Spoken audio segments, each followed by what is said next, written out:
Assalamualaikum warahmatullahi wabarakatuh.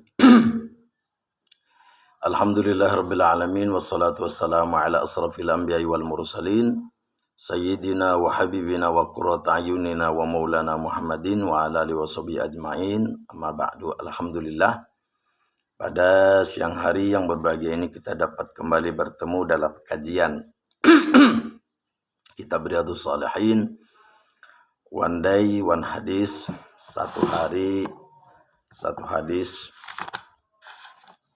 Setiap hari tambah ilmu, maka hidup kita tambah berkah. Amin ya Allah ya Rabbal Alamin. Yang mana ada sebagian sahabat kita kemarin yang bertanya bahwa kapan kita berniat? Kapan kita berniat? Jawabnya, setiap melakukan kegiatan.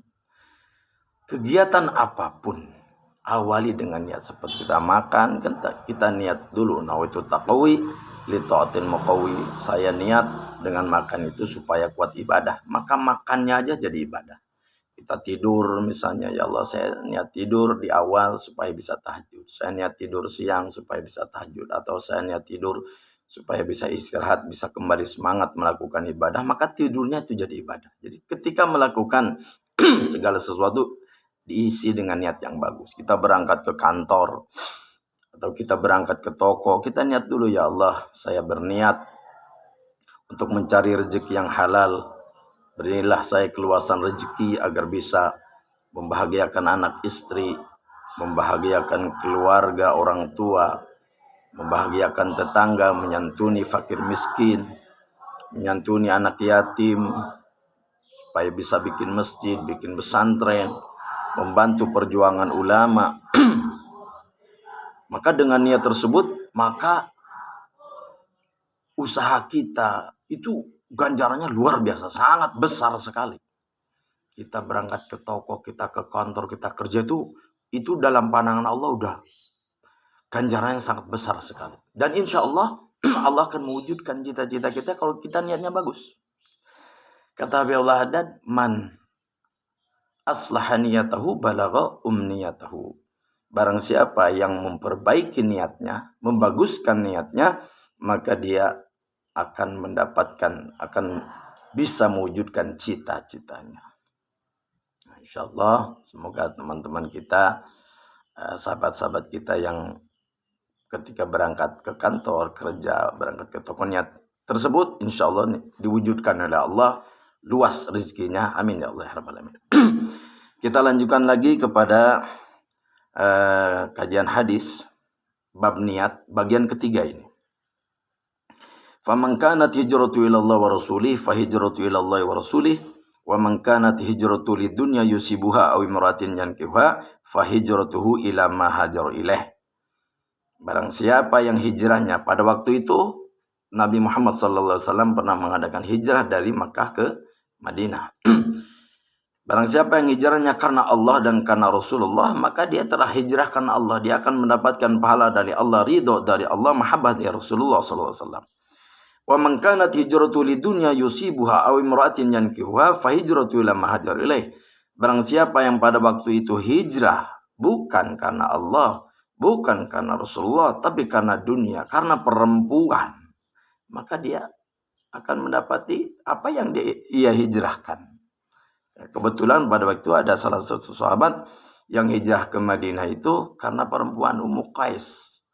Makanya disebut muhajir Ummu Qais. Kalau dalam bahasa Sunda, mapai jalan setapak, erek ngajujuk mawar bodas mungkin ya.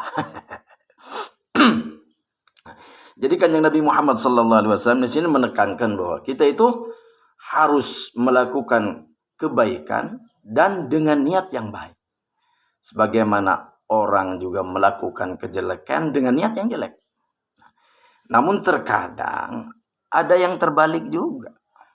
Niatnya bagus, tapi amalnya jelek. Salah. Sebagaimana ada banyak orang yang niatnya ibadah.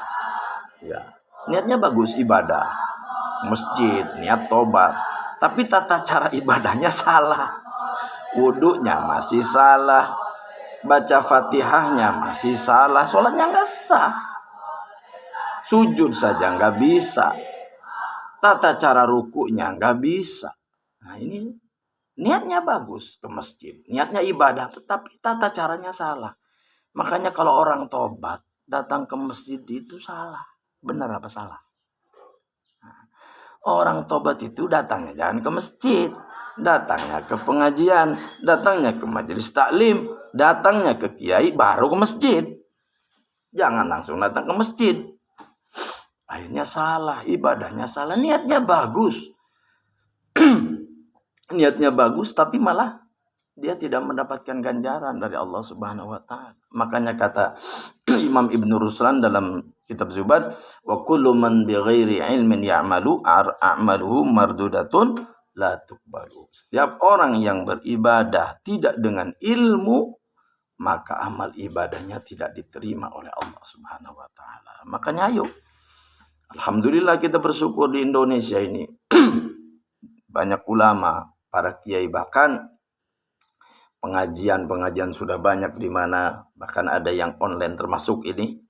Kita kajian buka kajian kita fikih, kajian para ulama yang menerangkan tata cara ibadah yang benar, termasuk ini kitab Riyadhus Shalihin ini isinya tentang insyaallah ke depannya ini membahas fikih, tasawuf, tauhid luas sekali ini. Makanya yang tidak paham agama, ayo hadiri majlis talim ulama, buka channel-channel YouTube, channel TikTok apa yang tentang pengajian. Sempatkan waktu 5 menit, 10 menit untuk mendengarkan ilmu supaya kita tata cara ibadahnya benar. Niatnya benar ibadah dan amalnya pun tata caranya benar. Tapi ada juga yang kebalikannya. Niatnya nggak benar, amalnya bagus. Ya. Ini juga salah, amalnya bagus. Bikin masjid, bikin pesantren bagus, tapi niatnya nggak bagus. Apa? Di antaranya ada banyak orang yang niatnya pingin dipuji. Sodako tapi pingin disebut namanya. Kalau namanya nggak disebut, nggak mau sodako. Ini nggak diterima sama Allah. Berarti dia tidak ikhlas. Amalnya bagus, bikin masjid, bikin pesantren, tapi niatnya pengen dipuji orang. Kalau nggak disebut namanya, nggak mau sedekah. Na'udzubillah min dzalik. Makanya kita ada alternatif. Biasanya orang kalau nyumbang pesantren itu kan, nyumbang ke masjid, catat siapa namanya, sudah hamba Allah saja. Ada, ini bagus. Coba kita lihat Imam Ali Zainal Abidin, luar biasa. Beliau itu menjamin 300 fakir miskin di Madinah. Cucu Nabi Muhammad SAW. Imam Ali Zainal Abidin putranya Sina Husain. Setiap hari menjamin 300 miskin. Dan orang miskin itu tidak tahu yang menjamin makan mereka itu beliau. Jadi setiap malam itu beliau keliling ketika orang pada tidur. Keliling bawa gandum kalau kita bawa beras. Keliling ke 300 miskin. Beliau bagikan. Dan orang-orang miskin di Madinah begitu buka pintu rumahnya, pagi-pagi sudah ada beras. Ini siapa yang ngasih? Udah ada makanan gitu. Ini siapa yang nggak tahu. Mereka tahu bahwa itu dari Syekh Ali Zainal Abidin setelah Imam Ali Zainal Abidin ini meninggal.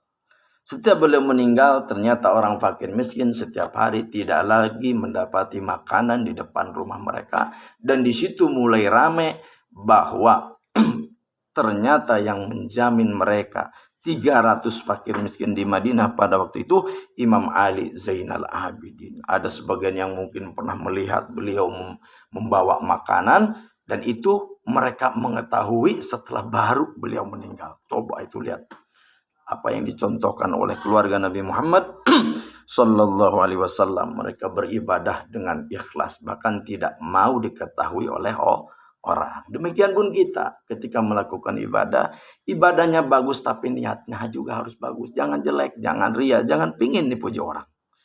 Lakukan ibadah dengan ikhlas, mau dipuji ataupun tidak, kita tetap beribadah karena Allah.